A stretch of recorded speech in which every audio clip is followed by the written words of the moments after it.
Hello, my name is Shola Scott. I'm a business consultant and a business coach. I help organizations and individuals to be able to achieve their goals. I'm honored today to be giving this talk about today's topic on behalf of Business and Professionals Ministries of the ICOC Nigeria. That's BPM. And today we're going to be talking about money management. Before we go into that, I'm going to be asking us these questions. Do you know that about 49% of Nigerians claim that they are well informed about their personal financial situation? That's almost 50% of Nigerians say they are well informed and they have good knowledge about their personal finance. How will you then consider that 32% of Nigerians say that they are worried about their financial future? And that leads us to the need for us to be able to learn about money management. These two facts we're giving are facts from a survey carried out by Statista in March 2023 to be able to understand the attitude of Nigerians towards personal finances.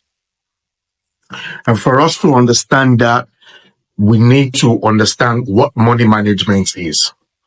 How important is it?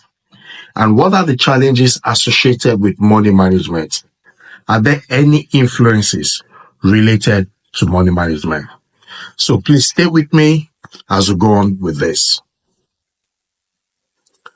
Now, before we talk about money management, let us talk about money.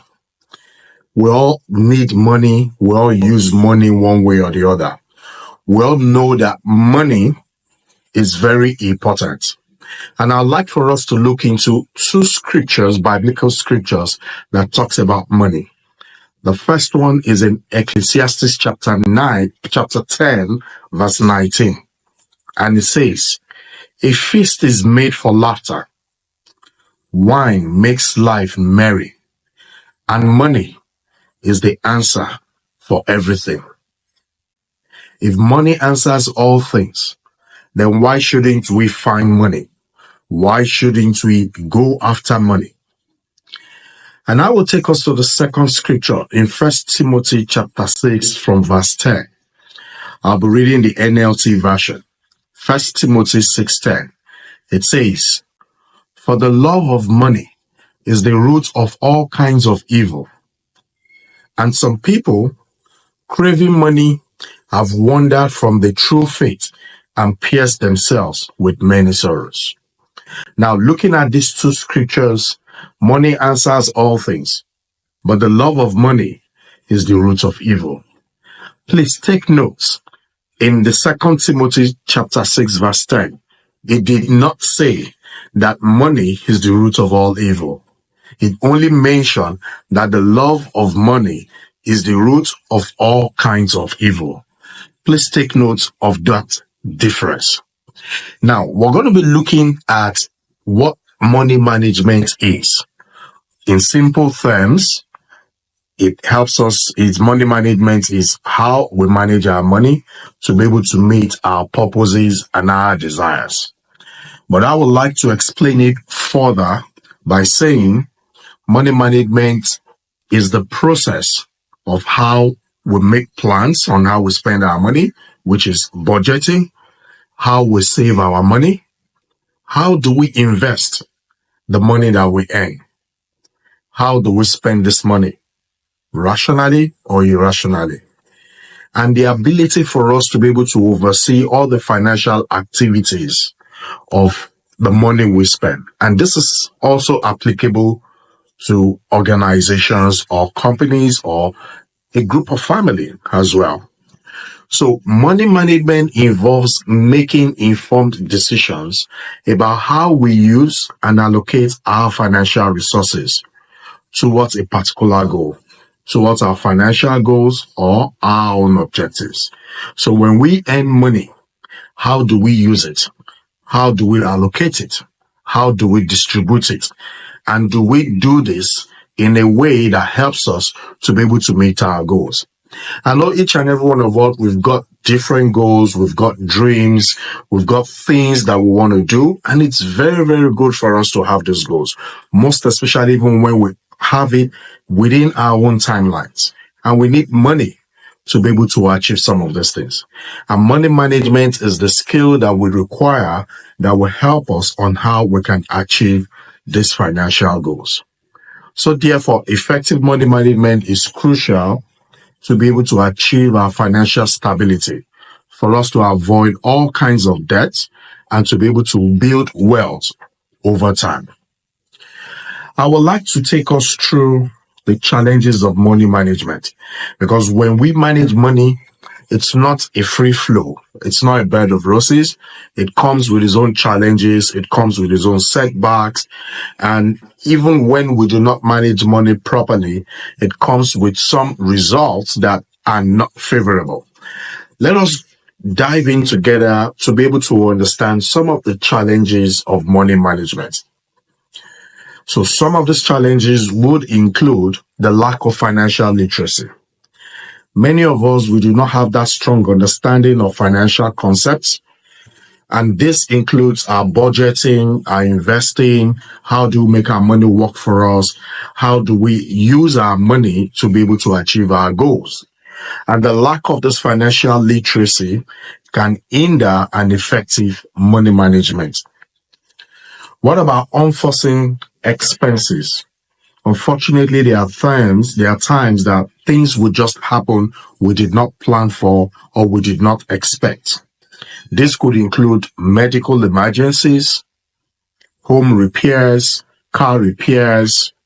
Some of us have experienced situations where we lose our jobs. And of course, there might be some disruption even in our financial plans for those of us that have been able to make those plans. So if we do not have a sufficient emergency fund somewhere, we're going to have challenges when any of these situations occur, be it as an individual or be it as an organization.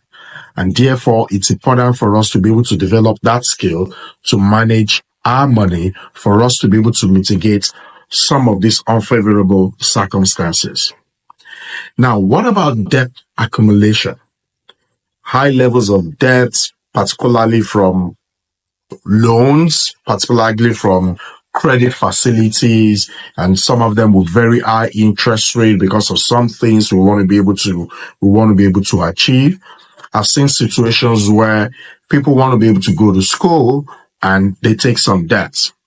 And in what sort of situations we want to be able to have some events like burials or birthday, and you go into some debts. These are significant challenges that we want to be able to eradicate. Managing and reducing our debts can be very, very difficult, especially if there is a lack of income, or if we do not have an effective or a clear repayment plan for our debt. And therefore, it's important for us to be able to develop that skill to manage our money. Some of us are in situations where we have inconsistent income.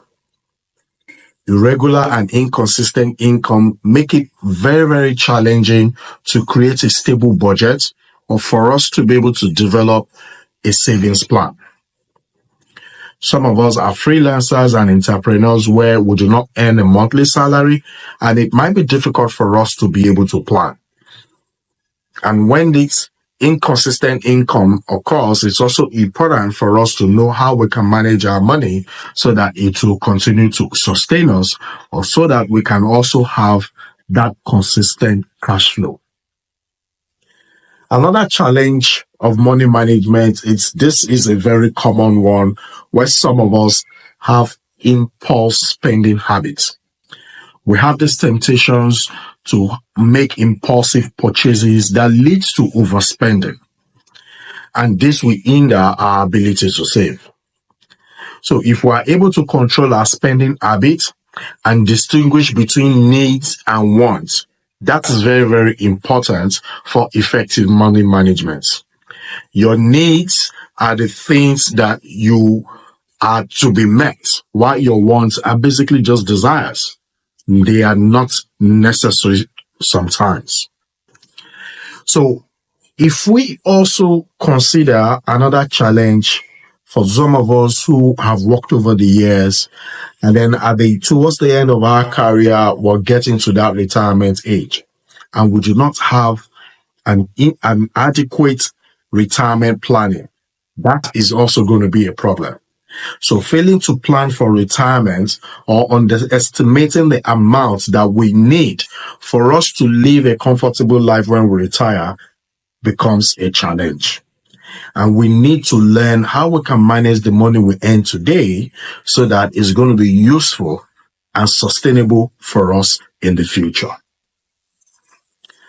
Another challenge to look at is market volatility, which most times is not in our control. And so for those of us who are involved in investments, fluctuations in financial markets, just as we may be experiencing right now with the foreign exchange fluctuations or changes, it disrupts some of our plans. Some people have been able to have some financial plans and have been able to project for 5 years, 10 years, but without having the right metrics, that has disrupted their financial plans. And this is a challenge for our personal finances. So market volatility can pose a big challenge, especially for those of us who have our investments in the downturns. Healthcare costs. The rising healthcare costs, including insurance premiums, deductibles, out-of-pocket expenses, this can strain our budget and impact an overall financial health. I know some of us enjoy the benefits of the health management organizations, popularly called the HMOs, and which is also very good. But some of us sometimes have to pay out of pocket, and this could be a challenge to how we manage our money. In this part of the world, we have the culture of needed family obligations and financial responsibilities towards family members, such as supporting your children, supporting your extended families, caring for your aged parents, and handling unexpected family emergencies could also create financial pressures to individuals and as well to executives of every organization as well. Taxes. Our ability to be able to manage our taxes and to be able to pay at the right time also helps us, because when we accumulate these and we do not pay, some penalties are going to come with that. So navigating tax regulations and optimizing tax strategies can be very challenging, most especially if we do not know how this is done or we do not have a reliable tax advisor. So inefficient tax planning may result in higher tax liabilities, and this will impact our overall financial well-being. I know some folks who are business executives and they have the habit of not paying their tax when it is due. And at the end of the day, they end up spending much more than they would have spent if they have paid their taxes at the right time or they have managed their finances the way it should have been managed. So be it an individual or be it an organization, it's important for you to be able to manage your taxes well, which is also the ability to be able to manage the challenges that has to do with your income. So addressing all of these challenges that I've mentioned earlier involves a combination of financial education, strategic planning, disciplined financial habits. And we can as well go further by seeking advices from financial advisors or counselors who can help us with valuable guidance on how we can overcome some of these obstacles. And I hope this video today will also be able to help us on the first step on how we can manage our finances. So let us go ahead now and discuss, why do we need a personal finance management skills, or why must we manage our money? So we want to be able to look at that. We want to ensure that our money needs are met at that when due. We want to be able to offer financial security to our family. We want to avoid all kinds of debts that may occur or that may come or may be owned by our families. What about growing our wealth and our assets for future uses? Improving our family standard of living. We want to live in a better house and a better environment, drive a good car, eat good food, and of course be healthy. I want to be able to minimize conflict in marriages and even in households between parents and children who are probably in school, or between husband and wife, because if money is not properly managed, these also affect marriages. And of course, at the end of the day, will affect families. What about preparing for our future and unexpected life events? That is very, very important because we do not know the things that will happen tomorrow. And it's important for us to be able to plan for tomorrow and also for unexpected life events. So modeling a financial discipline would help us, and not just us, would also help people who look up to us, just as our family and as well as our staff members. So what do we need to learn about money management? And I'm going to be taking us through some basic things or foundational aspects that helps us on how we can manage our money. The first one is we need to be able to learn how to budget. Let's put this down. How to budget. We need to be able to obtain funds for major purchases. Looking at how many streams of income do I have? Is it just one channel of income, or I'm able to have multiple channels of income? What about the habit and the discipline of saving? We need to be able to save money for future use and for unexpected emergencies. We also need to be able to purchase some insurances that would also help us peradventure some unexpected emergencies happen. What about investments? You have heard it that let your money work for you. Your money is your servant. And from Warren Buffett, we have heard so many, many times that don't just keep your money, let it work for you, let it double itself. And we're going to be looking at some of the ways that we can do some of these things. Some of us are hitting our retirement age. What plans do you have for it? From age 20 and above, it's important for you to start thinking about what kind of life do you want to live when you get to your retirement age. And you need to start putting plans in place towards that. What about carrying out your wealth expansion and estate planning? That would help you with respect to the money we earn today. A few days ago, I was with some friends and we're talking about the journey of life. And it says the journey of life, it's ups and down. Ups, sometimes we're at the peak of the hill and sometimes we're at the valley. And when we are at the peak of the hill, we should always make plans when we are in the valley. Because in the valley, things are unfavorable, it is dark, it is unpleasant. But when we're at the peak of the hill, when things are all rosy and beautiful and shiny, then we should always plan for that. And that will lead us to the first topic about how we can manage our money, which is the most important one, budgeting. And I'd like to refer us to Proverbs 13, verse 16, which says, a wise man acts with knowledge. And of course, we know that wisdom comes from the application of knowledge. And knowledge is for us to know, for us to learn. And one way you can know is for you to be able to pen down how you must have been spending your money every week or every month. That gives you some knowledge to be able to understand your spending habits. So a budget is simply a plan detailing your income, that is the money that comes in, and your expenditure, the money that you spend over a period of time. And so you want to be able to see how you spend money and how you make money, compare this, and then you can then plan from mistakes you might have made in the past. So budgeting is intended to serve as a guide for us to be prudent, and it reflects our values. So I did mention income and expenditure. Our goal is that your income should always be greater than your expenditure. In other words, it means you should spend less than you earn. I will say that again. We need to be able to spend less than we earn. So I would like for you to be able to look back in the past 1 month. How much have you earned and how much have you spent? I have done it in the past, and I've seen a lot of people who have downloaded mobile apps, or some are able to use jotters and pen for every expenditure, for every expenses they want to be able to put it down. So still talking about budgeting. we want to be able to look at income and what are the various types of income that we can get. Our income could include our salaries, our wages as we earn them, as well as inflow from other sources, which could be your dividends from your shares, rent from your properties, other investments, and all of that. And I would like to use this opportunity to talk about for those of us who are entrepreneurs or freelancers, if you make money from a particular project that you have done, that whole money is not yours. That money is for your business. And it's important that you pay yourself salary from that money.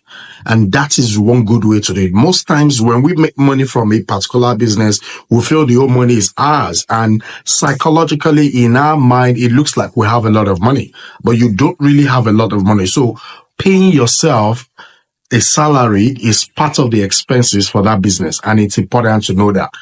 And it's good for us to be able to make budgets on our net income, not on your total earnings, on your net income. So never spend your money before you have it. That's what Thomas Jefferson has told us. So you need to budget only on your own net income. So we've looked at income. Let us look at expenditure, which is our expenses. Different people have got different ideas and different models on how we may decide to spend our money.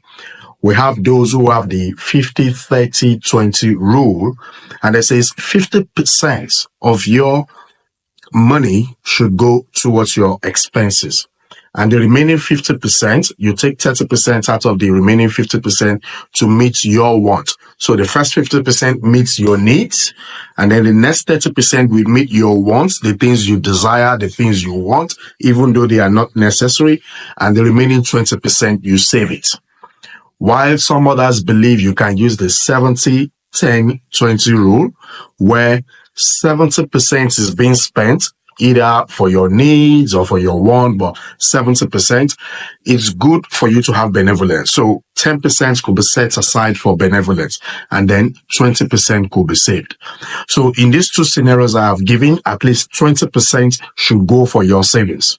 Now you can take 10% for donations, for benevolence, giving to people who are in need, and then whatever is remaining, you can then split that between your needs, and of course your needs includes your house rent, your monthly expenses, your DSTV expenses, the children's school fees, money for food, and all of that. And then your wants are going to be your desires. You want to go for a vacation, or you want to buy jewelry and all of that. Those are just wants. So it's important you want to be able to break it down that way. And then the eventual breakdown of your expenditure will depend on individuals or circumstances. So two people may not necessarily have exactly the same line or writings of expenditure. Overall, your expenditure, as I mentioned earlier, should be lower than your income, so that you will give room for savings. Okay, so that's very important. And you will hear people say, "Oh, cut your coat according to your size. Do not do more than what you can chew." So when you look at your income, you want to be able to break it down. If you've not done this before, take a pen and take a paper and write down what are the recurring expenses that you have every month. So you want to be able to pay your bills, your utility bills, your light, electricity, school fees, rent. Yes, we pay rent every year, but you can make savings every month towards your next rent. And you will not find yourself in a situation where you are not able to pay a rent. So in 12 months, how much have you been able to accumulate to be able to pay your rent? You want to be able to look at your children's school fees. How much have you been able to accumulate every month to be able to pay your children's school fees? So you must be able to write that down. And then this will enable you, will give you that knowledge. And from that knowledge, you'll be able to take the right decision on what are the things you must strike out. What are the things you have been overspending on, and you need to cut down on that cost. So that helps you to be able to plan yourself, and you will not go beyond what you need to be able to spend.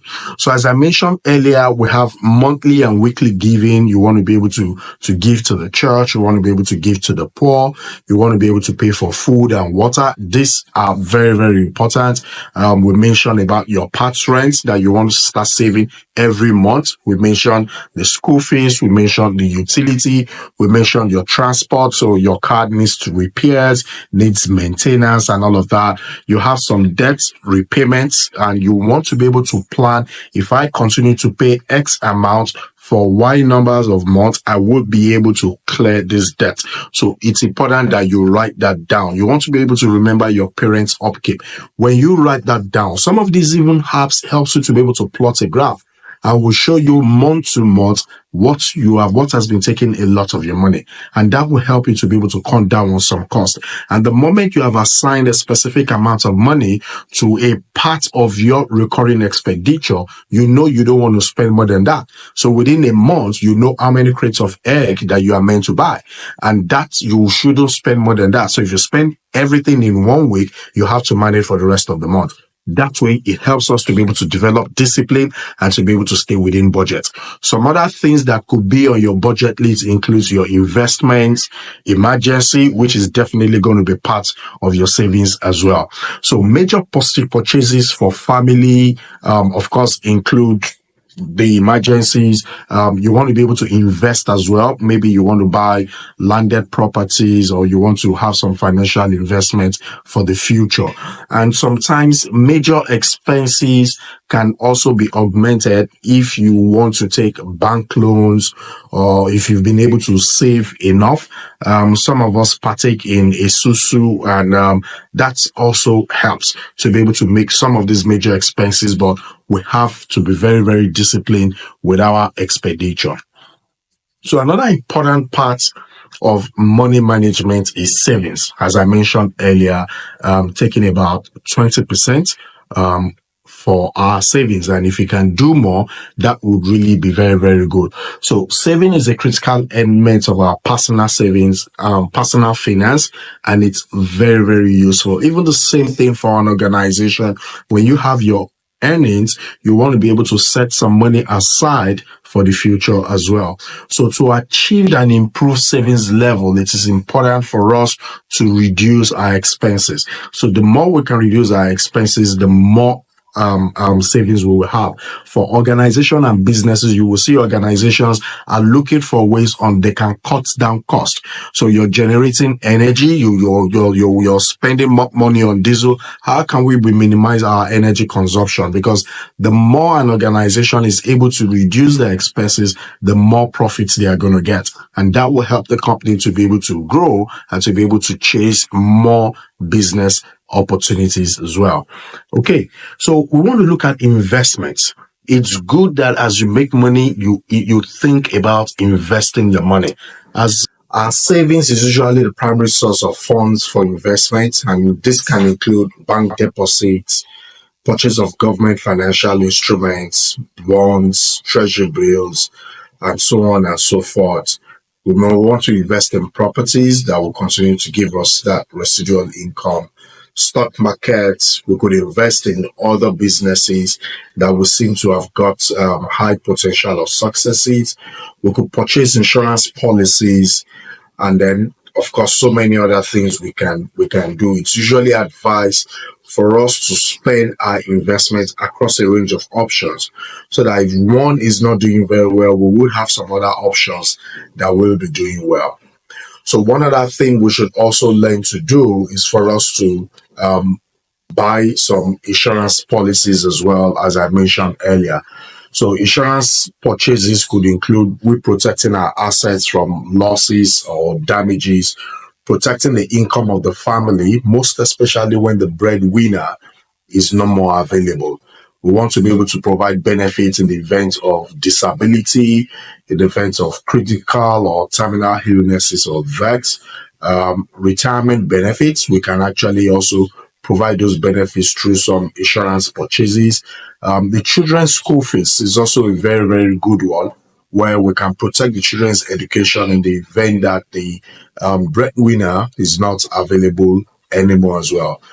And then another thing is our retirement plan. As I mentioned earlier, we need to have a very, very good retirement plan in place by participating in pension funds and also purchasing annuity. So annuity is a form of insurance contract that is issued and is distributed by financial institutions. The aim of this is to be able to pay out invested funds in a fixed income stream in the future. So when you stop working, you want to be able to get a fixed amount of money every month. You could actually plan for your retirement by purchasing an annuity program. You could also go into estate planning. So if you've invested in some real estate, you want to be able to write a will and appoint executors, on behalf of your children, loved ones, and family, or you want to be able to set up a trust. A trust is a fiduciary arrangement that allows a third party or a trustee to hold assets on your behalf or behalf of beneficiary or beneficiaries. Trust can be arranged in many ways and can specify exactly how and when the assets are going to be passed to beneficiaries. So if you set up trust at a particular time or at a particular age of the beneficiaries, this could be made available to them as well. So it's good for us to be able to also, there are some biblical scriptures that can help us with money management and some things regarding money. And we can as well learn from people who have been successful financially, in various parts of the world. There's something always common about that.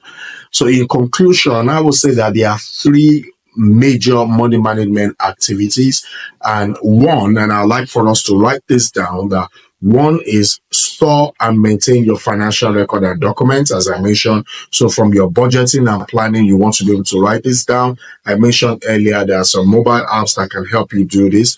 Secondly, you want to be able to create your financial statement and analyze your financial records. I mentioned earlier that when you continue to keep those records of how you've been making money and now you've been spending money, it helps you to be able to take better decisions on what you should cut down and what you could afford to also do. It's good you also monitor how you've been spending, so that would also help you to take better decisions, and all of this knowledge will help you to be able to create and plan your budget properly. And I would also say your job is just, or your salary is just one channel of income. It's good for you to be able to get multiple channels of income. You may lose your job today. And if you're in business, it's also good you have multiple streams of income as well. The more income you have and you're able to manage your expenditure, the more you can save for the future and you can make other decisions on what it is you like. So God is the source of all of our money, and God expects us to properly manage our income, as the unavailability of money, it creates problems and creates challenges. So let us always plan for the future. Let us always plan for our family. Let us plan for our businesses. Let us plan for ourselves as well. And I would like to also let us to know that spend less as you earn. Let your expenditure be reduced.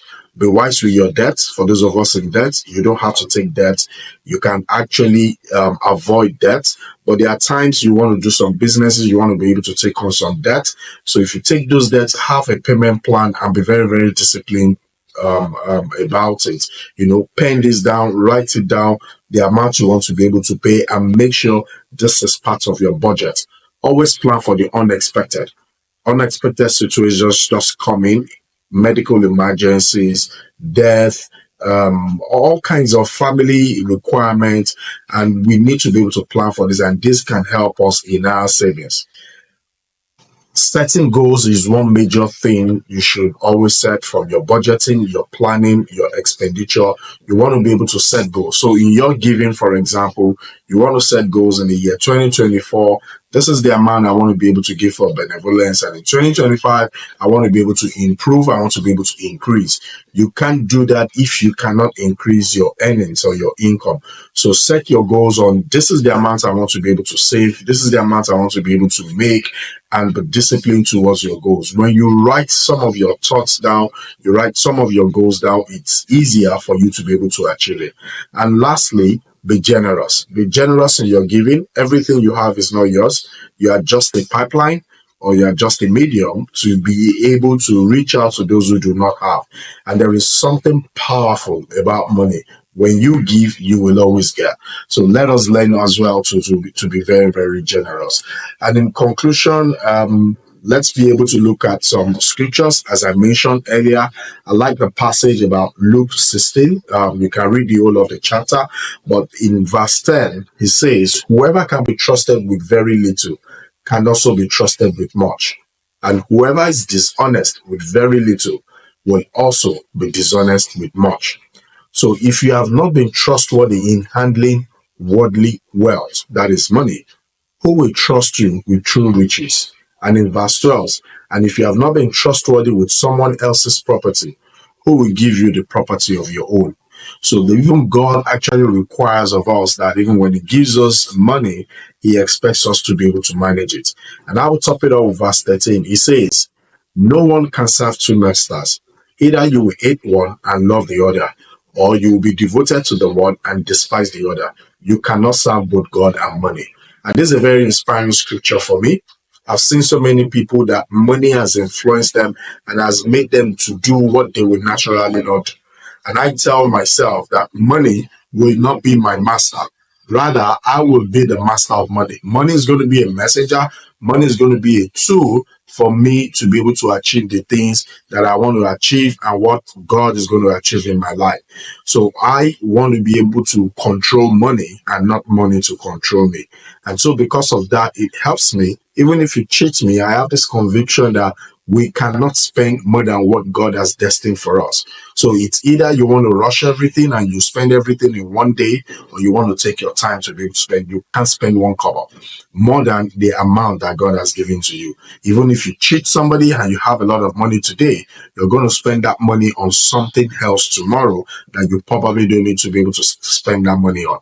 And of course, the Bible says that ill-gotten gain, what happens? They are going to grow wings and then they will fly away. So let us be confident that God has given us a blessing.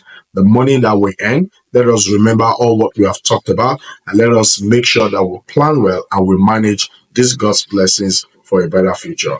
God bless you.